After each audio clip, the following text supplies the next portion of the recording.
शिकलेले लोक होते, डॉक्टर दशरथ पाटील सर, त्या ठिकाणी त्यांना वाटतं ते दिलं तर त्यांचं शिक्षण करत. आमचे आजचे जे अध्यक्ष आहे त्यांना पण वाटतं की आपण समाजाची मागणी झाली पाहिजे. त्यांना कोणी म्हटलं की बाबा तू पाहुणे त्यांना चीड येतो, त्यांना धाडती हे मला हे त्यांना नाही वाटत त्यांच्या त्या बोलण्यामध्ये.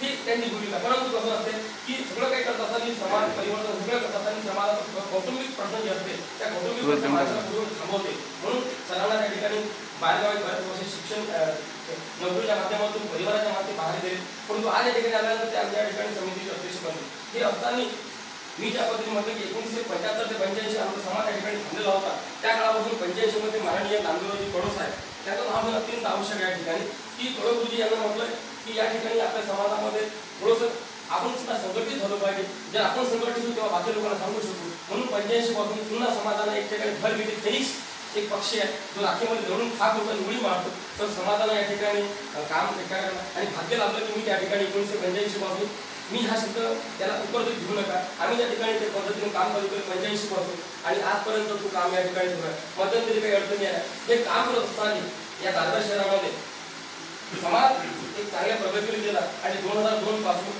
या समितीच्या माध्यमातून तसंच त्या ठिकाणी संजय बांधते आहे, नंतर त्या ठिकाणी रामेश्वरजी कडव आहे, रवी म्हणते आहे, सोमेश पंचकुले आता तरी सगळं